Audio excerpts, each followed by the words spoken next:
Yo,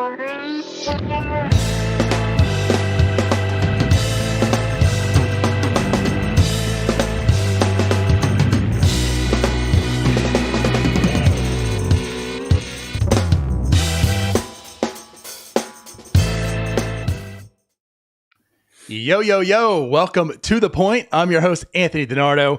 With me, we have the conglomerate of Pirates content creators here.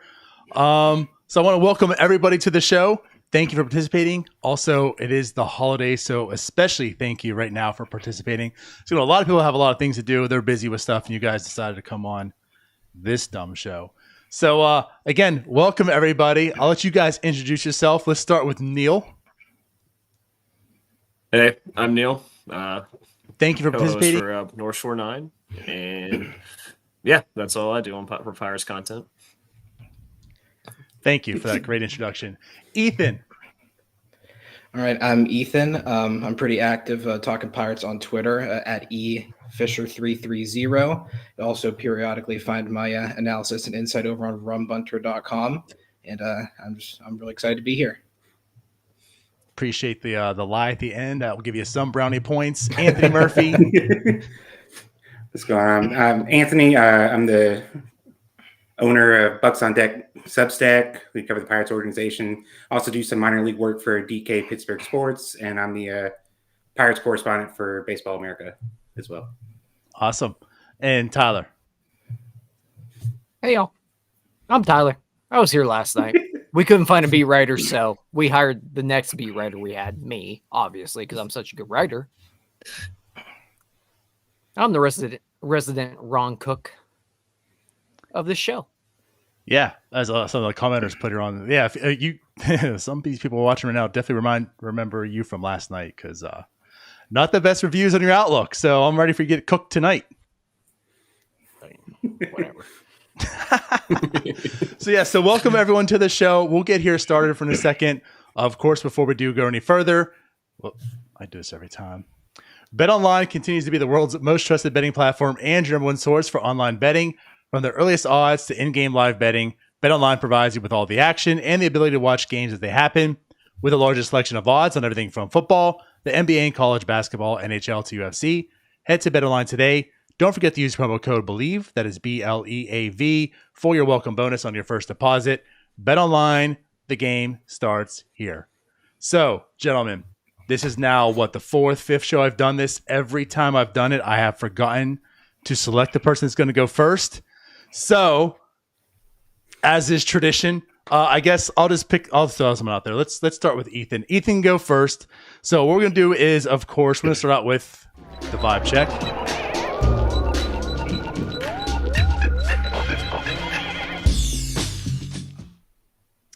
And obviously with the holidays coming up, we get past Christmas, New Year's is coming up here. So I got a question for you all. I want to know and understand for you guys. Do you go out for New Year's Eve? Do you stay in? What's the best decision? So Ethan, you go first. I mean, I'm not exactly what you would call a social butterfly, so I'm definitely a stay-in kind of person. Based on my past experience, my version of going out is just going to a relative's house to watch football and drink champagne. That's about as crazy as I've ever gotten on New Year's. We usually are pretty elaborate in terms of family and friends gatherings on Thanksgiving and Christmas. So by the time New Year's comes around, I'm pretty peopled out and ready to keep it pretty low key. And I'm also blessed that my current job does not require me to work on New Year's Day. So I can do pretty much whatever I want on New Year's, stay up as late as I want, drink as much as I want. And I'm pretty free reign there. So I'm definitely a stay-in person. Nice. I like it. All right, let's go around then. Anthony Murphy. Yeah, when you go outside, there are people out there, right? So I'm definitely the homebody when it comes to New Year's. I'm a big college football guy, so let me sit around, watch my college football, eat some wings, do that kind of stuff. If I want to drink, I can do all that there at the house as well, and it's a lot cheaper too when you do it at the house compared to going out. So yeah, anything to save $1 and not interact with a bunch of people, and that's probably where you're going to find me. And it's like there's people outside. I was going to say, it depends where you live, honestly, but I feel like you would love the secluded area, so there you go. All right, Tyler.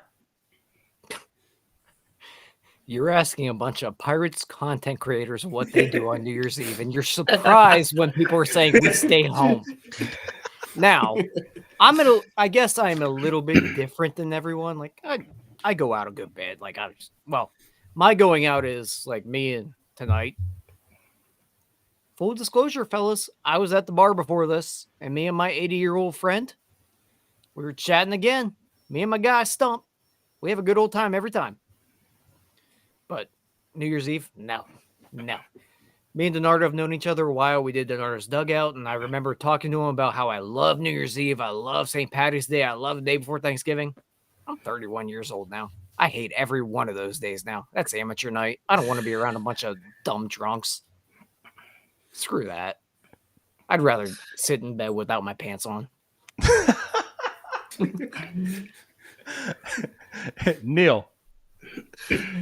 Well, not that much of a homebody sitting in bed without my pants on, but I think there's a good mix here where, like, I think there's a general rule of thumb I found for parties where, like, it's a lot more fun when you were at someone's house or your own house and you're just with, like, your good, close group of friends and you're drinking, you're playing games, you're watching football or whatever. That's the time I want to have. As soon as you go out to some party, it's loud, it's annoying. There's annoying drunk people you don't want to deal with. And you have to shout over everyone to talk to anyone at a crowded bar. That's terrible. And so I'm all about going out, but I'm going over to my friend's house at a small party with people I like to hang out with and staying up and drinking until midnight comes in. Because, yeah, I don't want to stay home and do nothing, but at the same time, I don't want to deal with annoying drunk people. I want to be with the people I actually like to hang out with. You know, I like all of those. I got to say, I'm probably the same. I'm similar. I don't enjoy just being home by myself, but like I'm going with people and I'm probably staying in a house. I hate being like on New Year's, especially. I hate being out there with all the people and just it's so loud and obnoxious and annoying. And I think Anthony was the one that said it. The price of drinks too. I'm good. So I think you guys all spoke correct. Yeah, Pirates content creators are lame. And here we are. So, all right. Well, that's the vibe check. How old are you? I just need to How old know. am I? Yeah. Y'all don't live in DC. I bet your drink prices are extremely cheap. Like I bet you can get a beer for $7. Did you say 36, Anthony? Yeah. Okay. I was looking around. I'm like, I hope I'm not the oldest one here, other than Donardo, because he's a grandpa. Whatever. All right. So that wraps up the vibe check. That's round one. So we have Tyler in the lead with 4, and then everyone else, Neil, Ethan, and Anthony with 3. So let's go ahead to the very next round. So as you all know, Andrew McCutchen re-signed with the Pirates, a 1-year, $5 million deal. This time I feel like, unlike any other time, a little more controversy over it. Is Andrew washed up? Is this just completely a token move of like, hey, he's going to fill seats, but we're not actually going out there to spend money to bring actual assets? Is this the best use of like a DH of the $5 million? So we're not really going to talk too much into that. But what I do want to know from you all is, what are your 2025 predictions? Maybe this kind of answers that aspect of it as well. So I'll go ahead and start off with Anthony this time. Anthony, what's your 2025 predictions for Andrew McCutchen?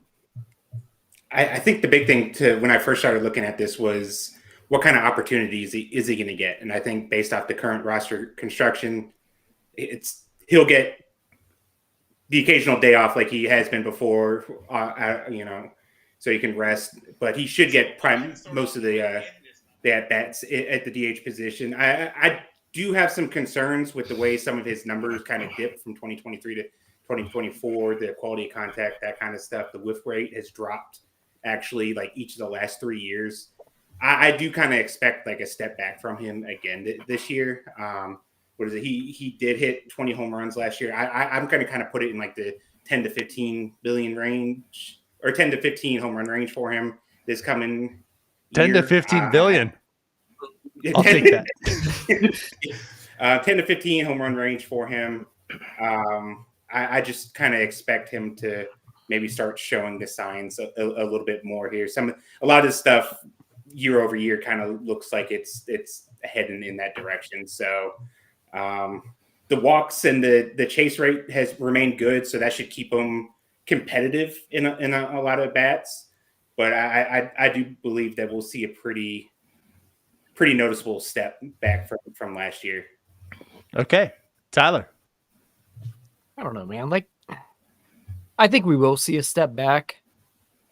And in my brain, I'm thinking if we can get somewhere, he was 5% above league average last year. If you can get league average to even just weighted runs created plus wise, if you can get like 5% below league average with the power that he showed last year of hitting the ball over the wall, that's the biggest part.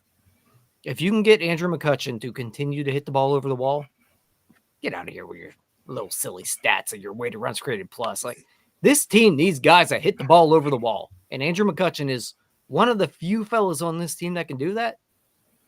And honestly, if he hits like Austin Hedges level, I don't give a crap. Keep him on the team. Let him keep playing. I don't care. He's Andrew McCutchen. Make him a 26 man. I don't care. He's Andrew McCutchen. What I expect of him is probably around league average, but really what I hope out of him is maybe a little more than what Murphy just said. 10 to 15 home runs. I probably hope to see him around 15 to 20. That's where I think he at least should be next year. Bat speed still, I think, legit. All right, let's go with Neil. Yeah, so I think that because he's probably going to be taking a bit of a step backwards, and since they're going to want to get at bats to guys like Nick York, and they want to monitor how much Brian Reynolds sees the outfield, I think he's going to maybe take a bit step back in terms of how many at bats he's going to get, where like he's going to probably be saved a lot for the DH days are facing left-handed pitching. And so because he hits left-handed pitching so well, I think you're going to see around the same WRC plus, probably around the same power range, but I'd probably cap it off about 15 home runs because I don't think he's going to get nearly as many at bats because even in the past couple of years, he's shown that playing 5 DH games a week, he still gets hurt.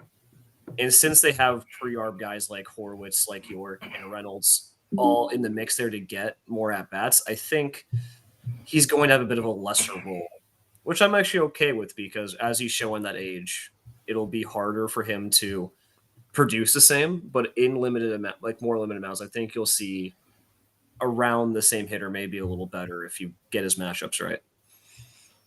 Okay. Ethan.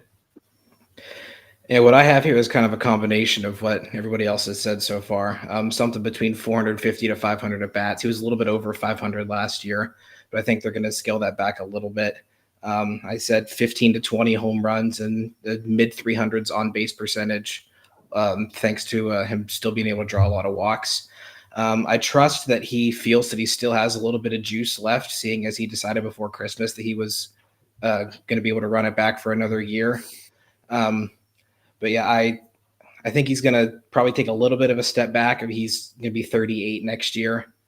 But I think as long as he, as he continues to draw walks and hit for a little bit of power, he should be able to still produce.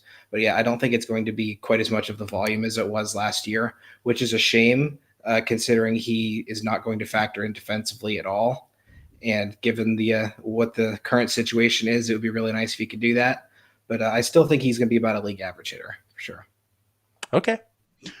Well, this is one where everyone seemed to kind of side with everyone. This is a rebuttal time, so I don't know if anyone's add in. Seems like Tyler has his hand up. What's up, Tyler?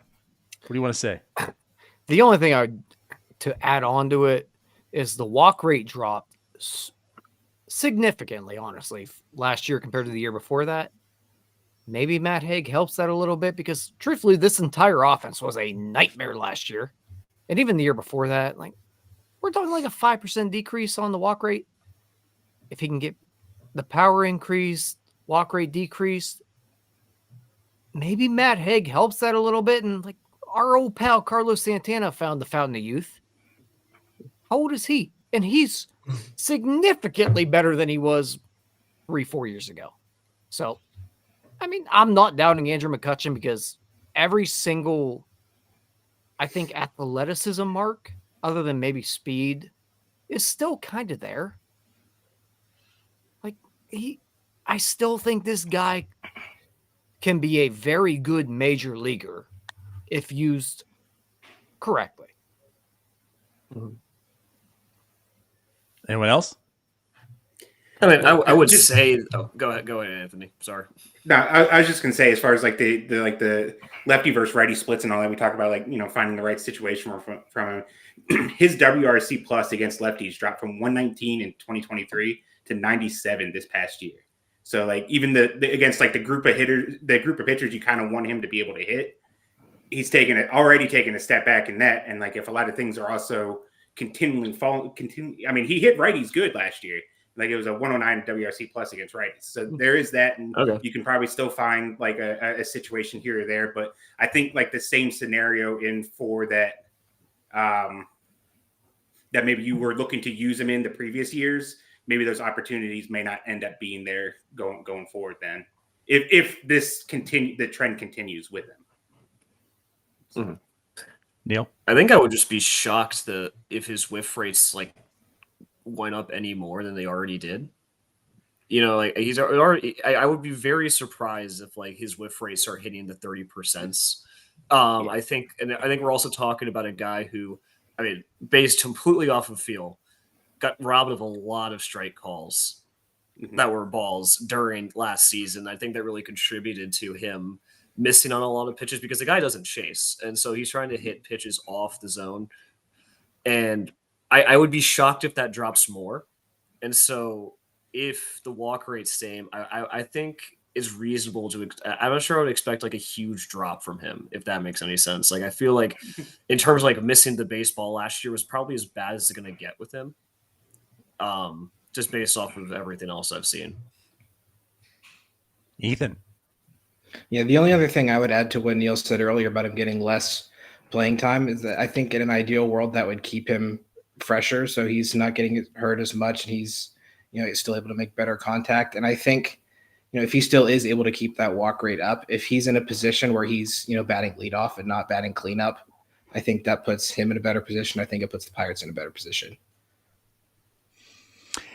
Yeah, you guys are all giving like really solid points, very similar as well. But I'm kind of surprised no one maybe gave this take. But like my thought to this too is because like what you guys were saying, he did get robbed of a lot of strike calls.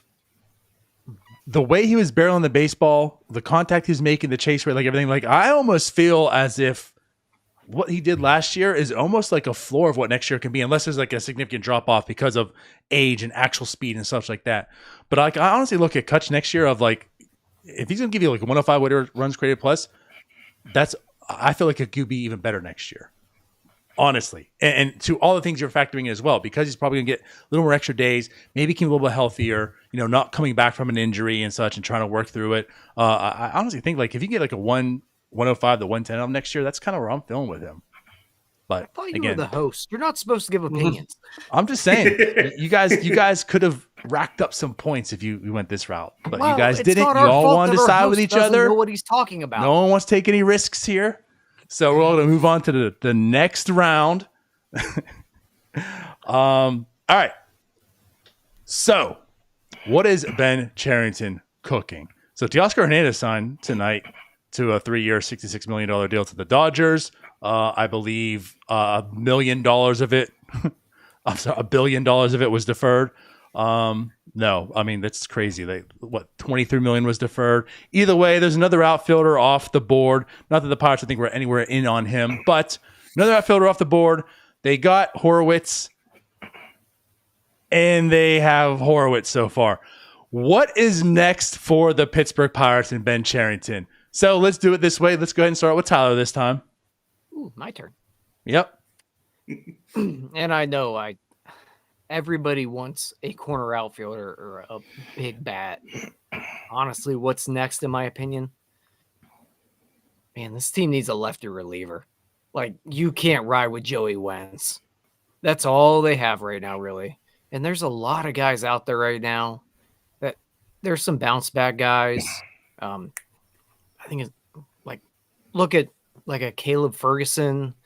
He's maybe going to sign for $3-4 million. Bad year last year with the Yankees and the Astros, and the velocity upticked a little bit in Houston, but it was a down year for him.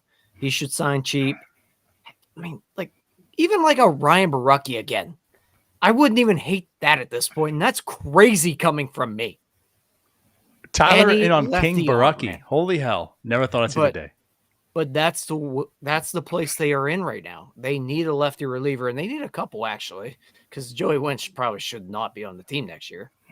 So 1 to 2 lefty relievers, they should come cheap. You figure that part out. And there's still enough corner outfield position kind of guys, enough bats out there still in the trade market that I think you can get away with maybe going more in the lower level of the bullpen, not going after someone like an Aroldis Chapman last year, where they spent, honestly, too much money on him. They should have allocated that elsewhere, I think. So get your guys in the bullpen now. I do like in general the way the bullpen is at this point. I think there's some good arms there. You just have to get some lefties there. So get that done, and then let's figure out the corner outfield spot. I think there's still enough out there in that position that you can get that done. Like it. Neil.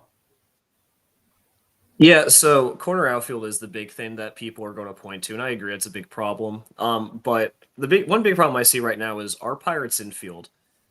I don't know, out of the 5 or so players we have, Hayes, IKF, Gonzo, Horwitz, York, is there any of those 5 guys that Triolo, any of those guys you trust to hit more than 12, 15 home runs next year? I think there is an extreme lack of power in this infield. And no one has really, I don't think anyone has gotten second base down. And so my next move is trading for Brandon Lau from the Rays. So 2 years of control, very team-friendly deal. He is someone who, even in like 110 games, can easily give you a 20 home run season. He's done it 2 years in a row in 107 games and 109 games each. That way, you have another 20 home run bat that you can add in with Cruz, with Reynolds, because like Tyler said earlier, we need guys who can hit the ball over the wall. And you can give Gonzalez some innings at shortstop there.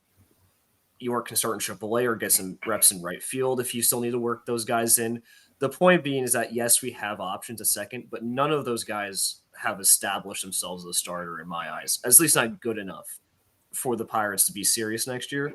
And so go get Brandon Lau. The Rays are selling everyone. He's definitely available. Please just go get some power because we need it in the worst way. Like it. Ethan. Well, I'm glad neither of them went outfield because that's what I'm doing. They have to add an outfielder who clearly and unquestionably makes the team better. And as soon as Michael Conforto got 16 or 17 million for 1 year from the Dodgers, I gave up on the idea of them touching a free agent in that realm at all. So the 2 guys I would look at here, the first one is Adolis Garcia. I think the Rangers, obviously they just traded Nathaniel Lowe for bullpen help. I think it's plausible that if they could trade Garcia, he's only due a little over $9 million next year. They sign him to already lock in that money next year. And then he's under arbitration for 26.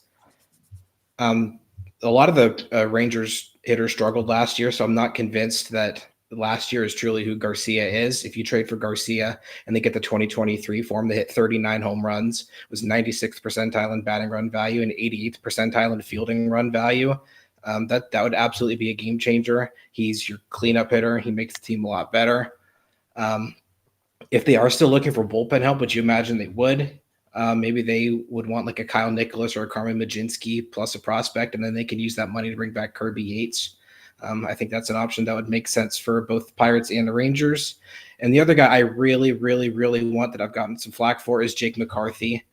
He doesn't add power like at all, but he comes with 4 years of control, and he provides a lot of what a young Starling Marte did. He's a high contact guy. He gets hit by a lot of pitches. Even though he doesn't draw a lot of walks, he still gets on base a decent bit. 90th percentile outs above average, 98th percentile sprint speed. He's your left fielder and your leadoff hitter for years to come. That moves Brian Reynolds probably to right field, which is where he's better suited anyway. He got the arm strength up last year and led the league in outfield assists. They tried to move him to right field last year, and that flopped just because Jack Sawinski was so bad they couldn't even keep him on the roster. And McCarthy would also help O'Neal Cruz a lot because he covers so much ground. I think a really underrated part about Starling Marte was that he was another center fielder in left field at PNC Park, and they haven't had that since he left. and that would really help this team a lot, especially with O'Neal Cruz still learning center field. That takes a lot of pressure off of him too. I would give up like Termarr Johnson for Jake McCarthy. I don't think that's a very popular opinion, and I don't think the Diamondbacks really need Termarr Johnson. Maybe they Spencer Horwitz him and just send him to somebody else for a pitcher. But I think either Adolis Garcia or Jake McCarthy would be huge. Like it. Anthony. So, I mean, you think about it, like what the needs are, and I think they all did a great job of kind of touching on what the needs are. You know, you still need a corner outfielder. I really don't believe that they're going to be in the free agent market when it comes to like an outfielder at this point. If they're going to do anything, it's probably going to be trade related. I think like the next thing that we can probably prepare for is relievers. Like maybe not like major league contracts, but just adding guys, because you know how things go. Before you know it, you can never have too much pitching, and left-handed relievers got to be like at the top of it. I thought Joey Wentz pitched pretty good in Pittsburgh, but he's a reliever. He's a middle reliever. You never want to count on those guys repeating what they did a year before. So you want some kind of insurance there. And so like I think maybe it might not be like a major league guy that they sign. Maybe it's a couple minor league guys that has plenty of experience that they're maybe coming back. That's probably what I think they're going to be targeting next on there. But I think the big move, if there's going to be a big move, would be some sort of trade to get another bat. Pirates still have some pitching depth left that they can move if need be. You probably don't want to go too deep and trade too many of them. And then, we saw with like the Marlins, injuries can just like destroy like the major league staff. So you don't want to go too deep in the depth. And a lot of the good depth the Pirates have are going to be like your depth major league pitchers this upcoming year, like Mike Burrows, Braxton Ashcraft, Thomas Hank. Those guys, you're going to count on those guys for innings and stuff like that if there are injuries. So you don't want to trade too many of them, because then you're also creating a situation to where you're probably having to sign some free agent starters as well to replace them in AAA. But I think the next move is probably just going to start adding some arms that you can send to spring training with you to compete for a bullpen spot. So not a whole lot of anything. Anyone have any rebuttals? Anything to add on here? Because we got 2 more minutes. It's time to rack up some points. My rebuttal is that your question was, what is the next Pirates move? Not what do we want? And everybody, I think, other than me and Murphy, said the actual what's going to happen. I'll give you some points there. Pittsburgh Pirates. Like, everybody wants a corner outfielder. No crap. But what they're going to do is sign another reliever, and then we're going to end up with Josh Palacios in right field. But I was adding to that. If you want to say what the points. Next move is going to be, the next move is going to be a move that's going to be a depth signing that's going to get everyone riled up on Twitter for like more a than what it should reliever. Yeah. Thank you. Yeah, Murphy. the next signing is going to be some minor league contract that with a spring training invite. Like that's no fun to talk about. Yeah, well, like I'm sorry, but this is supposed to be entertainment, Tyler. Well, I'm sorry, Neil. We can't sign everybody that your guy Derek Shelton wants. My God. I hope Paul's Why don't not we on the just stream make a right topic of like, let's defend Derek Shelton and Neil can do it and we all just attack him? No. Okay, I can do that. We're You want to do that right now? No, we're not doing that. We are not doing that. I will mute you and eliminate you right now. I have that power. Hey, that was Tyler, not me. I didn't bring up Derek Shelton. You will. All right. So is that it? It's going to be a lefty reliever. Okay. For the record, though, like if we're going for a corner outfielder, it's Jesse Winker. I think that's the move I'd make. Just look at whoever plays the worst outfield defense, and that is probably the next guy coming in. Well, I mean, that would be Jesse Winker then. I want someone that can hit a freaking baseball. Well, put you guys this way. I also would welcome McCarthy. I feel at this point in time, the power's out. There's no power bats. The bats are pretty much gone. So just go for a guy who can just handle the stick, play some really, really good defense back in like the 13, 14, 15 days. Just go for some defense there. We'll find out. I would welcome Varsho Tyler, what? Dude. What? Ethan wanted to trade Termar for him. I didn't say trade Tamar for him. No, but Ethan did. Eliminate him now. Well, here's the thing. So again, we are done. So we are going to go on to the next round. But before we do, there are some eliminations to be made. So executive decision, Ethan's gone.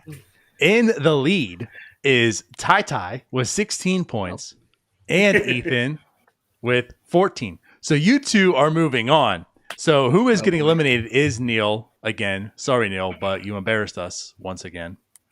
Well, I'm sorry for embarrassing. You've been muted. And Anthony Murphy, I'm sorry, but you are also getting eliminated. So bye-bye. So there it is, guys. So you two are moving on to the final round. So here's what we're going to do. I got to pull up the YouTube chat right now because as mentioned, here we go. I got to get the poll going because it's on the YouTube watchers who's going to win this. So I'm just getting that ready. The final round, we are talking playoffs. So let's go ahead and we focus on the offseason. Let's focus forward here. Do the Pirates have a playoff push in them? What is it going to take? Is there a scenario where the Pittsburgh Pirates are in the 2025 postseason? Let's do this. So in the lead is Tyler. So we'll go ahead and give you first dibs right now. Tyler? Can the Pirates make the playoffs? Have the floor. Can they? They won 76 games last year, and that's with Paul Skeens coming up in May. Jared Jones, truthfully, and I said it last night, I don't think he had that good of a season. You have Johan Oviedo coming back. Mitch Keller, you hope you get a step forward from him again. Can they? Yeah. To me, it all comes down to the pitching staff, and it comes down to the bullpen. You need David Bednar to get back to regular David Bednar, where he's lights out. Colin Holderman to get back to being the Colin Holderman that we would like to see. And then there's a few other things that need to happen in a lineup. Like if Jack Sawinski were to come back and just be a competent Major League Baseball player, that would do wonders for this team. So there's enough here that is intriguing in NS9 terms that I think you can absolutely buy into a postseason run for this team because the pitching staff alone, talent-wise, it could get you there. Do I think they will? A lot of it's going to come down to the coaching, and Matt Haig might help out a lot. We've seen what Oscar Marine's done, and then you bring in some more help with the pitching staff.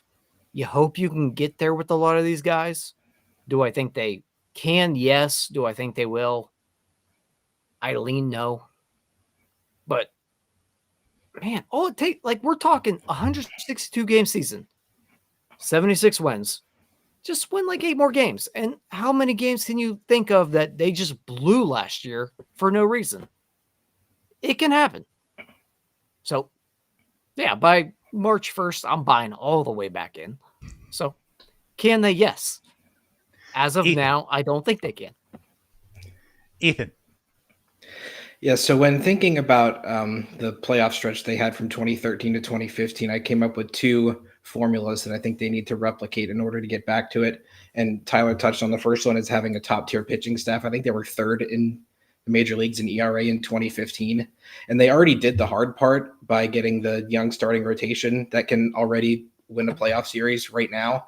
But I think you need to have multiple guys who you're comfortable with late in games. I can't even think of how many times last year Paul Skeens shoved for 5 or 6 innings, and then the bullpen blew the game.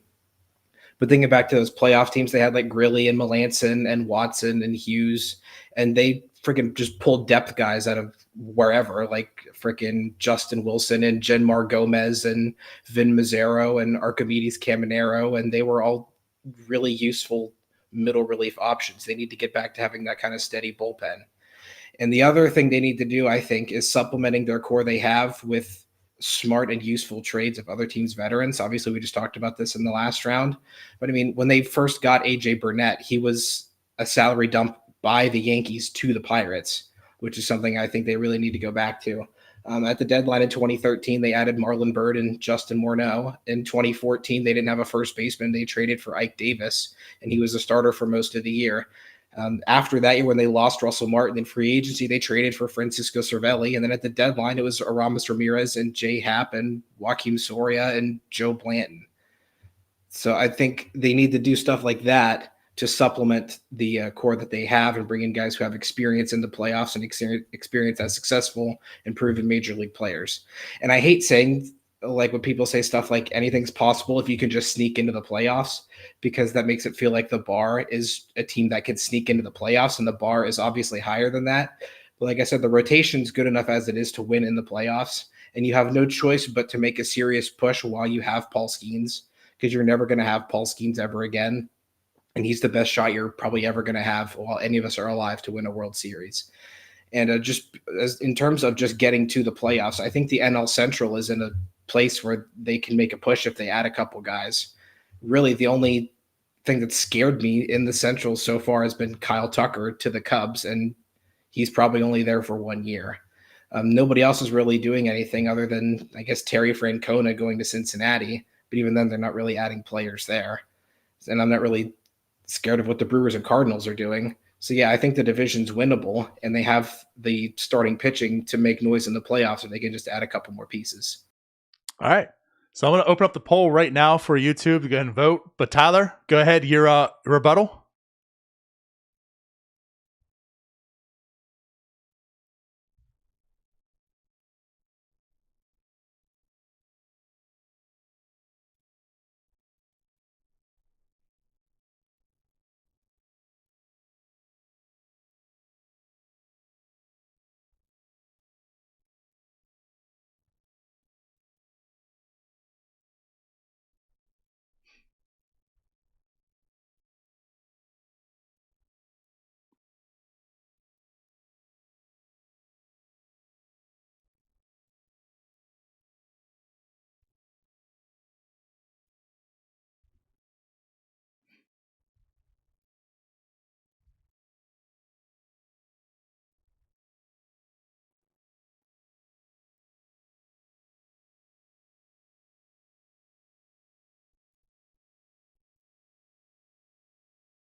Ethan, final words.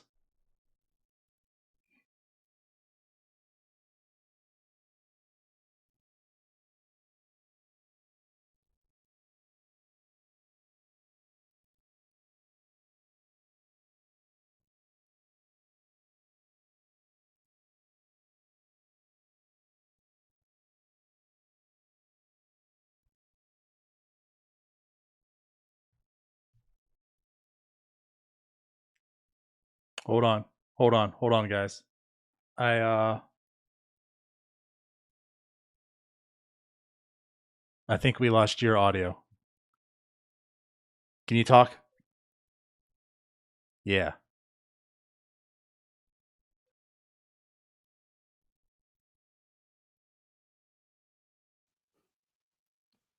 Hold on. I'm setting up another. It's probably a me thing. Go ahead and talk. Oh, I can't hear him. I think he actually muted himself. How about now? Talk some more. Can you hear me now? Yes. Go ahead. Okay. Where did I leave off? I don't recall. I said Well, we were about talking about the rotation a little bit. Yeah, but when Bubba Chandler comes up, if he's as good of a prospect as Jared Jones was, and he makes the jump like Jared Jones did, and then maybe it's Skeens, Jones, and Chandler starting their first 3 games of a playoff series, and then nobody wants to face that either. And I think there's a big group of hitters on the roster right now whose true talent exceeds the production they've gotten from them, like Key Brian Hayes, like Jack Sawinski, like Henry Davis, Andy Rodriguez, even Nick Gonzalez, Nick York. If you can get even 2 actual major league hitters out of that bunch, that makes a huge difference as well. Like it. Well, I think there's a path as well, but it's going to take some work for sure. Not just Spencer Horwitz and ending on that. So that pretty much wraps up the show for tonight. So I'm going to head and end the poll right now. And fellas, as it stands with a current 64%, Ethan is tonight's winner. So congratulations, Ethan. I'm going to give you the floor to talk your shit. Well, I feel like I have a right to after Tyler tried to get me knocked out before we even got to this point. I like it. No, I did not think I was going to be in this position. I didn't have anything prepared for this. I'm really glad to be here. And I do just want to point out last year, whenever I think it was Saxboy who made the top 100 Pirates media personalities ranking. We talked about Andrew McCutchen coming back. He's number 22. I was number 22 in that ranking. So this was meant to be. And just for the record, I have it up here. Tyler was 32. Holy hell. Ethan's dipping back from the Saxboy rankings and talking shit. I love it. All right. Well, Ethan, again, you are tonight's winner. Congratulations. I guess I'm going to go ahead and bring everyone back on to the show. Ethan, who was below me? Whoops. 2 spots. Maybe 3. It was DiNardo. Yeah, I'm aware. He keeps bringing that up. So, everyone, Number 39 was the actual Pittsburgh Pirates, by the way. Sounds right. But yeah, I appreciate you all coming on. Another fantastic show. Appreciate everyone for watching. I know Ethan gave your last words. Any of you guys want something before you go as well to say? I got robbed. I'm not surprised, Nardo. I'm not surprised. Do better, Neil. Anthony? I just appreciate you guys having me on. So Awesome. Well, glad to have you all on. We'll be back again next week for more North Shore 9 content. So stay tuned. As again, always appreciate you all. Thank you for watching. You guys subscribe, like, do all that fun stuff. We'll see you guys later. Bye-bye. All right, that wraps up this episode of North Shore 9. Thanks so much for tuning in, whether you're listening on the podcast or catching us on YouTube. If you enjoyed the show, please give this video a thumbs up, and don't forget to hit that subscribe button if you haven't already. It really helps us grow. And if you're listening on the podcast, a quick review goes a long way in helping others find the show. Plus, be sure to tell a friend about us. There's always room for more here in the NS9 community. And for those looking to support us a little more, consider joining our Patreon, become an MVP member, and get exclusive perks while helping us continue to bring you more of the Pirates content you love. Thanks again for all your support, and let's go Bucs.